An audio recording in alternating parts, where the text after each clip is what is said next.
जय जय रामकृष्ण हरी. गजर हरी कीर्तनाच्या युट्यूब चॅनलवरती आपले स्वागत आहे. व्हिडिओ आवडल्यास व्हिडिओला लाईक करा व असेच दर्जेदार व्हिडिओ पाहण्यासाठी चॅनलला सबस्क्राईब करा.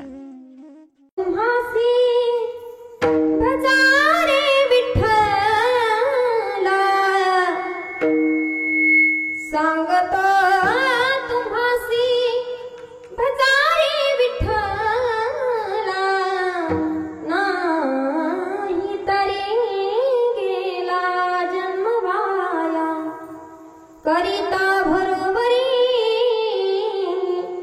दुरावसी दोरी भवाची पुरी वहावसे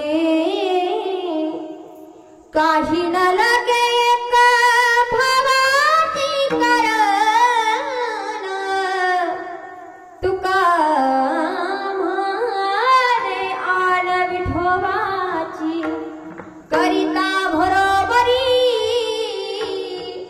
दुरावसी दोरी भवाची पुरी वहावसे विठ्ठल विठ्ठल.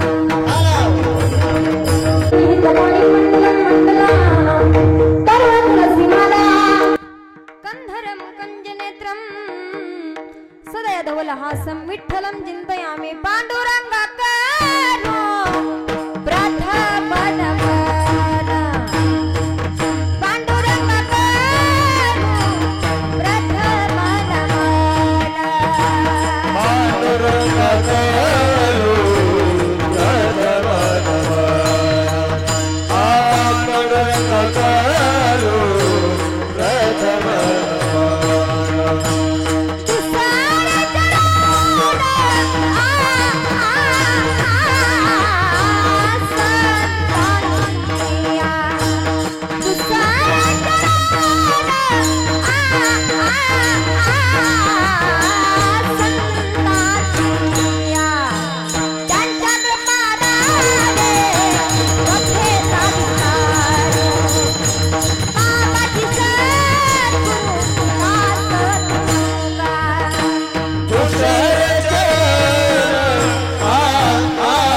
दुसरे चरण संतांचिया त्यांच्या कृपादाने कथेचा विस्तारू बाबाजी सद्गुरु दास तुका कलावज्ञ जीवो धरार्थावतारम कलांकांक तेज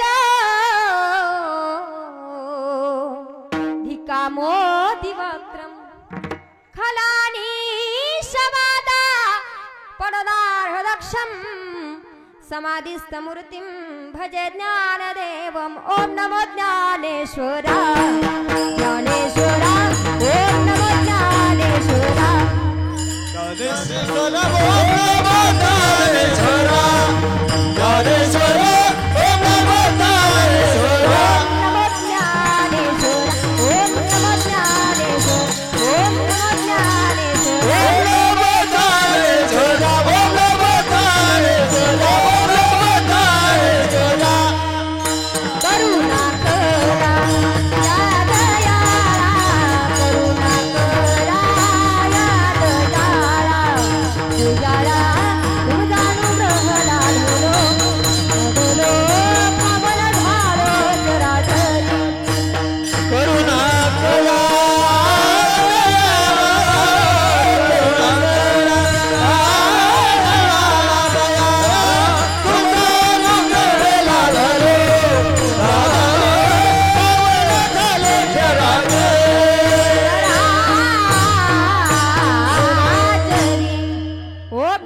परमेश्वरा करुणा करा दयाळा तुमचा अनुग्रह लाधलो पावन झालो चराचरी श्री गुरु चरण सरोज रज निज मनु मुकुरु सुधारी बरनौ रघुबर बिमल जसु जोदायक फलचारी बुद्धिहीन तनु जानिके सुमिर पवन कुमार बल बुद्धि विद्या देहु मोहि हरहु कलेश विकार आइए हनुमंत विराजिए आइए महाराज विराजिए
सद्गुरु सचितानंद रूपा नमो सद्गुरु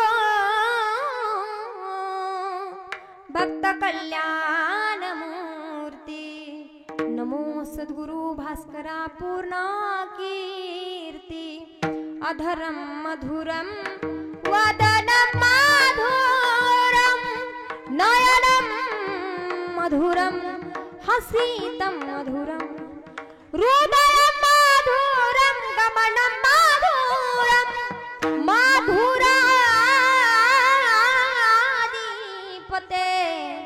रखीलम मधुरम गुरु मेरी पूजा गुरु गोविंद गुरु मेरी पूजा गुरु गोविंद गुरु मेरा पार ब्रह्म गुरु भगवंत गुरु भगवंत विठ्ठल विठ्ठल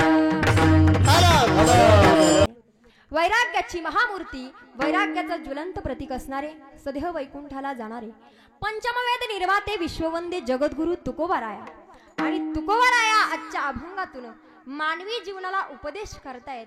काय उपदेश करतायत तुकोबाराय सांगतात, सांगतो तुम्हासी भजारे विठ्ठला. मी तुम्हाला सांगतोय, मी म्हणजे मी नाही, तुकोबाराय सांगतात. तुम्हासी म्हणजे कोणासी? फक्त महाराज लोकांशी असे का? ओय नरेवाडी, नरेवाडीच आहे ना, नरवाडी.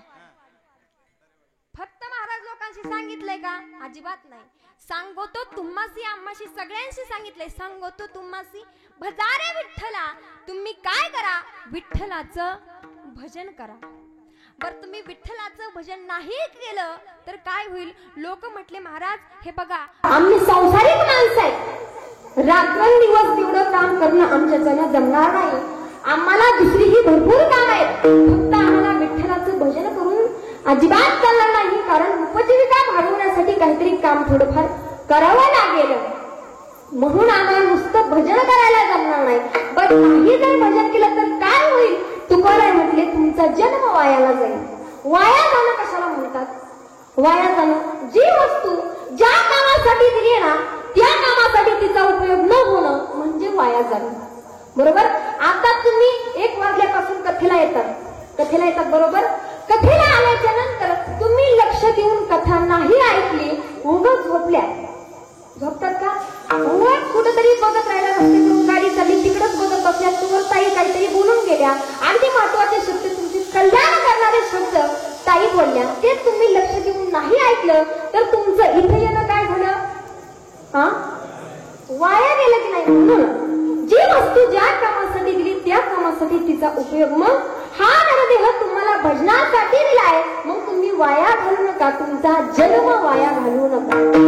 अरे तुम्ही संसार करताय मान्य आम्हाला, परंतु संसारामध्ये जेवढी बरोबरी करायला जाताल तेवढंच तुम्ही देवापासून दूर जाताल. करिता बरोबरी दुरावसी. संसारामध्ये जेवढे तुम्ही भर घालता, आजपर्यंत संसार कोणाचा पूर्ण झालाय का महाराज? एवढा मोठा रावण होता. रावण सर्वांना माहित आहे.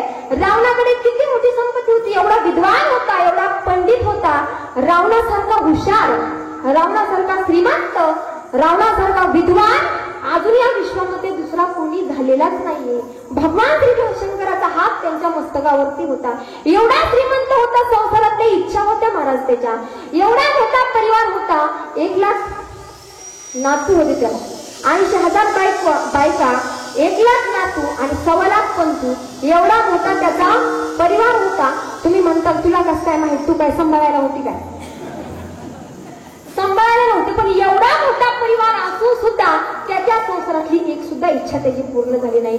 काय इच्छा होती तर स्वर्गामध्ये जाण्यासाठी शिडी लावलं, खारा पाण्याचा समुद्र गोड करेल आणि सोन्याला सुगंध आणेल. रावण मेला महाराज, पण त्याने काय झालं का? एवढ्या श्रीमंतीचा, एवढ्या गरगच्च संपत्तीचा, कोटी घालायची ते काश आणि तांब्याची, शुद्ध कांचनाची सप्तकोटी एवढी संपत्ती असून सुद्धा रावणाचा त्या ठिकाणी संसार पूर्ण झाला नाही. मग आपण तर कुठेच महाराज, आपला संसार पूर्ण होईल याची काही गॅरंटी आहे का? अजिबात नाही. संसाराचं झाड उलटंय महाराज. किती होईल त्या झाडाला, तुम्ही किती पाणी घातल्याच्या नंतर झाड वाढेल का? अजिबात नाही. अगदी संसारामध्ये तुम्ही जेवढी बरोबरी करायला जाल, एक दिवस सुद्धा तुमचा संसार पूर्णत्वाला तुम्हाला घेऊन जाणार नाही. म्हणून तुम्ही देवापासून दूर जाताल. करिता बरोबरी दुरावसी धुरी आणि भवाची पुरी. या भवसिंधूच्या पुरामध्ये तुम्ही वाहून जाताल. बरं महाराज, ठीक आहे, आम्ही भजनही करायला तयार आहोत. मग भजन करण्यासाठी काय लागतं? तुकोबाराय सांगतात, भजन करण्यासाठी फक्त तुमच्या अंतकरणामध्ये भाव लागतो. बाकी देवाला तुमचं काहीच नाही लागत. देवा कारणे भाव तस्मात द्यावेला लगे फार सांगितलं. या एक चित्त जरी झाली बहुत, एवढ्यासाठी नका करू हाताहातचा. फक्त एक तुमचा भाव देवाला कारणीभूत आहे. म्हणून तुकोबाराय सांगतात, मी माझ्या भगवान पांडुरंग परमात्म्याचे आन घेऊन सांगतोय, काही न लगे एक भावाचे कारण आणि तुका म्हणे आन विठोबाची. हा झाला अभंगाचा सरळ सरळ अर्थ. आता तुम्ही झोपल्या तरी जाता जाता उठून देईन, मला इथून जायचंय पाटील. विठ्ठल विठ्ठल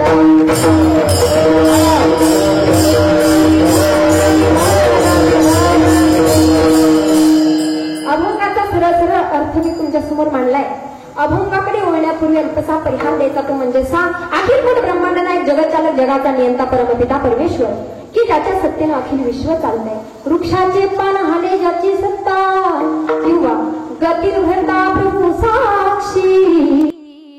निवासः शरणं सृहत प्रभो प्रलयस्थानम निधानम बीजम अव्ययम. असा असणारा सत्ताधीश भगवान पांडुरंग परमात्मा माऊली सांगतात, म्या बोलविल्या वेदू बोले, म्या चालविल्या सूर्यो चाले, म्या हालविल्या प्राणू हाले, जो जगाते चालिया. असा असणारा सत्ताधीश भगवान पांडुरंग परमात्मा, की तुझी या सत्तेने वेदासी बोलने, तुझी या सत्तेने वेदासी बोलने, तुझ्या सत्तेने वेदासी बोलने, तुझ्या सत्तेने वेदासी बोलने. सूर्यासी चालने तुझी या बळे, सूर्यासी चालने तुझी या बळे. ऐसा तू समर्थ ब्रह्मांडाचा धनी, ऐसा तू समर्थ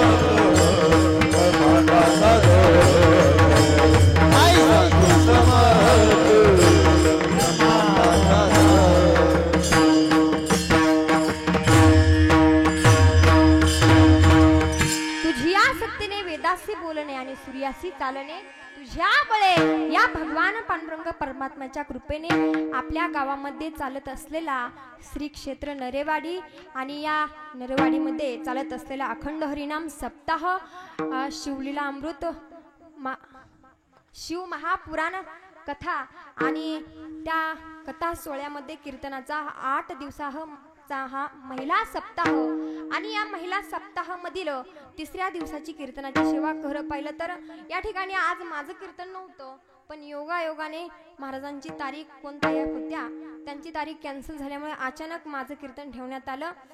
ज्यांच्याकडून इथपर्यंत येण्याचा योग माझ्या जीवनामध्ये मला प्राप्त झाला असे असणारे हरिभक्त पारायण अशोक महाराज गांगर्डे आणि अशोक महाराजांच्या माध्यमातून आपल्या गावी येण्याचं योग मला प्राप्त झाला. कीर्तनासाठी सुंदर साथ करणारे रंग भरवणारे कीर्तनामध्ये उत्कृष्ट गायक असतील, उत्कृष्ट वादक अशोक महाराज असतील, दुसरे मृदंगाचार्य हरिभक्त पारायण सुरेश महाराज आहेत.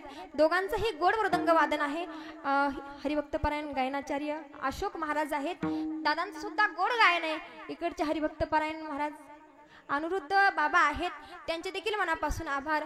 दोघांचा सुद्धा गोड आवाज आहे आणि अतिशय गोड साथ करतायत, त्यांचे दोघांचे मनापासून आभार. दुसरे गायनाचार्य बाबा, सर्वच हरिभक्त पारायण मंडळी आणि ज्यांची शिव महापुराण कथा चालू आहे, महाराष्ट्रातील सुप्रसिद्ध कीर्तनकार भागवताचार्य बीड जिल्ह्याचं वैभव असणाऱ्या सौभाग्यवती वर्षाताई महाराज काळे आणि आदरणीय ताई सुद्धा माझ्या कीर्तनाला उपस्थित आहेत, कीर्तनासाठी उपस्थित राहिल्यात, त्यांचे देखील मनापासून आभार मानते.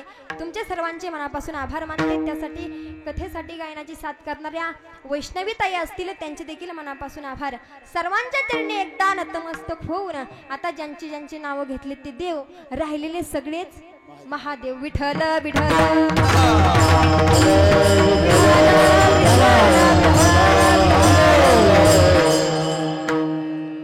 जगद्गुरु तुकोबारायांचा अभंग आहे. सर्वांच्या परिचयाचा नसला तरी चालेल, परंतु कधीतरी ऐकलेला तरी असेल. गोड अर्थाचा अभंग आहे. महाराज अभंगामधून काय करतायत तर सर्वसामान्य जीवाला उपदेश करतायत. उपदेश कोणी कोणाला केला पाहिजे, ज्या माणसाचा अधिकार आहे त्याच माणसाने उपदेश केला पाहिजे, बरोबर की नाही. मग तुकोबारायांचा काय अधिकार नाही का आपल्याला उपदेश करण्यासाठी. तुकोबारायांना केवढी मोठी उपमा दिली की अनुरेणू या ठोकडा आणि तुका आकाशा एवढा. ज्यावेळेस तुकोबाराय भक्तीच्या मार्गामध्ये चालत होते त्यावेळेस त्यांना काहीच कळत नव्हतं.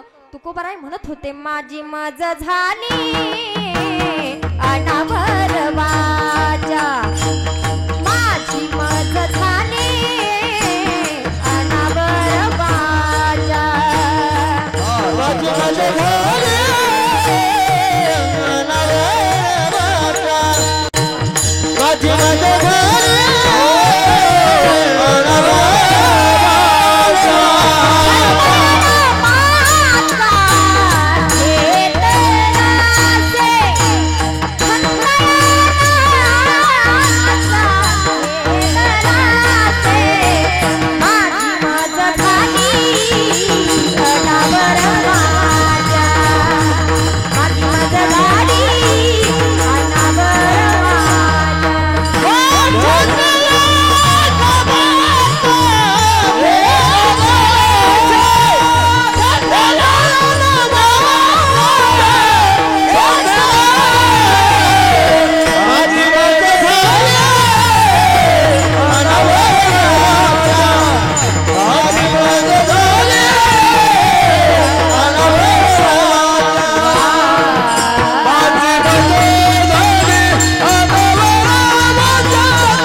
तुकोबाराय म्हणतात, मी ज्यावेळेस भक्ती भक्ती करत होतो त्यावेळेस मला काही कळत नव्हतं की मी काय करतोय. माझी मजा झाली अनावर वाचा आणि छंद या नामाचा घेतला असे. ज्यावेळेस भक्ती करत होते त्यावेळेस दिनरजनी हाची दंदा गोविंदाचे पोवाडे रात्र न कळे दिवस न कळे अशी अवस्था त्यांची झाली होती. काय झालं होतं, देव पाहण्यासाठी गेले तर स्वतः देव होऊन आले.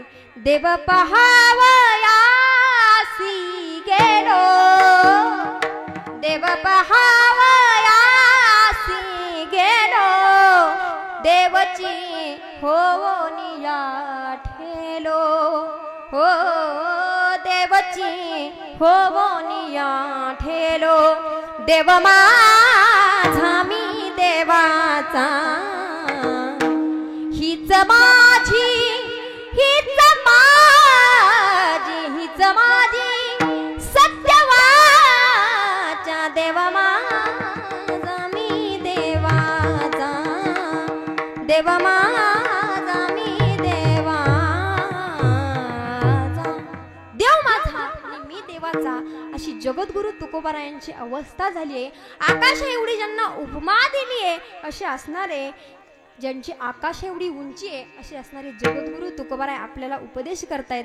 एवढा मोठा अधिकार आहे, आपल्या हिताचं बोलणं तुकोबाराय आपल्याला सांगतायत. हिताचं असलं आणि मोठ्याने आपल्याला सांगितलं तर आपण ऐकलं पाहिजे, बरोबर की नाही. ज्यावेळेस मोठा माणूस उपदेश करत असेल तो आपल्या हिताचा असेल, आपल्या कल्याणाचा असेल तर तो आपण नक्कीच ऐकला पाहिजे. एखादा लहान मुलगा आपल्या वडिलांना सांगत असेल, बाबा बाबा ही सिगारेट वाईट आहे, ही तुम्ही काय करू नका, ही ओढू नका, तुम्ही हातामध्ये घेऊ नका. मुलगा लहान आहे पण बापाच्या कल्याणाचं सांगतोय, बापाने ऐकलं पाहिजे की नाही? हा, ऐकलं पाहिजे, ऐकलं पाहिजे. पण बापच जर वेगळा असेल तर मुलगाही तसा निघू शकतो. एका बापाने आपल्या मुलाला सांगितलं, बिडी घेऊन आला गावातून, घरी आल्याच्या नंतर सांगितलं, बाळू हे घे बिडी. पोराने बिडी घेतली आणि गेला चुलीकडे. बापाने सांगितलं होतं इथपर्यंत येईपर्यंत बिडी विजली नाही पाहिजे, बिडी घेऊन ये, पेटून घेऊन ये, पण इथपर्यंत येईपर्यंत विजून नाही गेली पाहिजे. पोरगा गेला, बिडी पेटवली आणि बिडी ओढत वडिलांकडे घेऊन आला. बर बिडी वडिलांकडे घेऊन येत असताना त्याने बिडी पप्पा खवळतील रागवतील म्हणून त्याने बिडी ओढण्याची बंद केली. ज्यावेळेस त्याने ती बिडी ओढण्याची बंद केली त्यावेळेस बिडी विसरून गेली. वडिलांपर्यंत आला. वडील बोलले, मूर्खा, साधी तुला बिडी पेटवता येत नाही, तू जीवनामध्ये तुझ्या सक्सेस होऊ शकतो का? तू काही करू शकतो का? अजिबात तुला काही जमणार नाही. पोरग म्हटलं, मला चॅलेंज करता. आत्ता जातो परत बिडी पेटून आणतो, इथपर्यंत येईपर्यंत विझूनच देत नाही. पोरग गेलं, परत चुलीमध्ये बिडी पेटवली, परत वडिलांकडे घेऊन आला. घेऊन येत असताना पोरग देखील बिडी ओढतच घेऊन आलं. वडिलांनी विचारलं, का रे नालायका मूर्खा, एवढ्या लहान वयामध्ये बिडी ओढतो, तुला काही लाज वाटत नाही का? मग तोच म्हणला, बाबा तुम्ही जर बिडी ओढताय तर मला ओढायला काही अडचण आहे का? यद यद आचरती श्रेष्ठ तत देवेत तत तरू जनाः. जशी मोठी माणसं आचरण करतात तशी लहान मुलं सुद्धा आचरण करत असतो.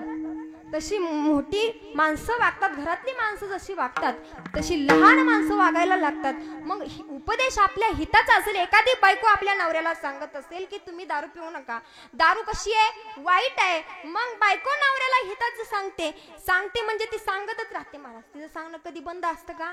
मालकाला सांगते, दिवसभर कुठेतरी फिरायला जातात, नेमकं घरचं मी काय काय सांभाळू, पोरांना सांभाळू, शेतातले सांभाळू, धुणे सांभाळू, भांडे सांभाळू, नेमकं काय काय सांभाळू?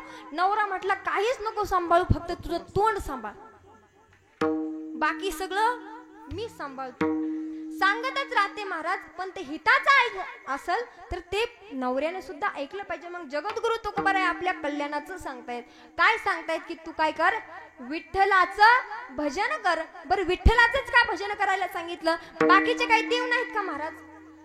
फक्त विठ्ठलच एक देव आहे का विश्वामध्ये? तसे तर 33 कोटी देवता आहेत. मग त्याच्यापैकी विठ्ठलाचंच का भजन करायला सांगितलं?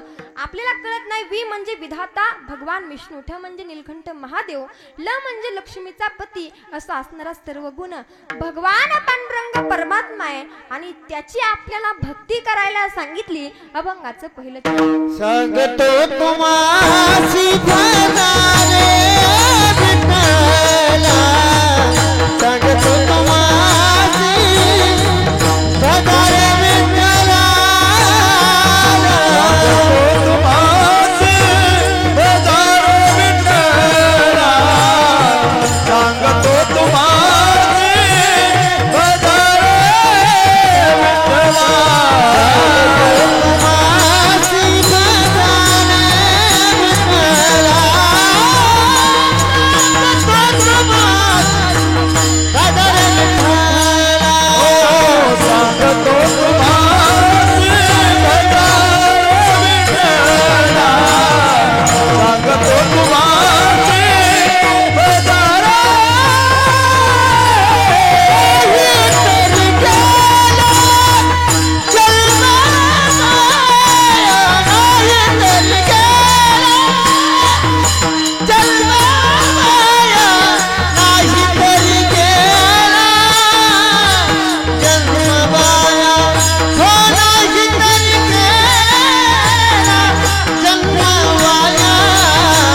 तुम्हाला काय टोल नाका आहे का नेमकं काय त्रास आहे का? अजिबात नाही ना. मग कीर्तनामध्ये असं सगळ्या महाराष्ट्राचा दुष्काळ तुमच्या गावा पडलाय का? असं तुम्ही जरा फ्रेश बसा ना कीर्तन. काय टेन्शन आहे का तुम्हाला? हा टेन्शन नाही ना.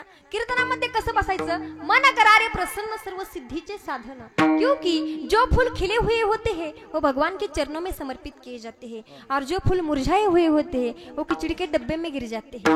कळालं तुम्हाला? प्रसन्न माणसं देवाला आवडतात. मग कोणाला सुकलेली माणसं देवाला अजिबात आवडत नाही. मग कोणाला सुकून बसायचे महाराज? अजिबात सगळ्यांनी फ्रेश बसायचं. एखाद्या प्रश्नाचं उत्तर विचारलं तर द्यायचं मोकळ्या मनाने. एखादा जोक झाला तर मोकळ्या मनाने हसायचं. कारण जे मोकळ्या मनाने हसतात ते मोकळ्या मनाचे असतात. जे नुसते गालातले गालात हसतात ते प्युअर आतल्या गाठीचे असतात. त्यामुळे सगळ्यांनी कसं बसायचं? फ्रेश बसायचं. विठ्ठल विठ्ठल.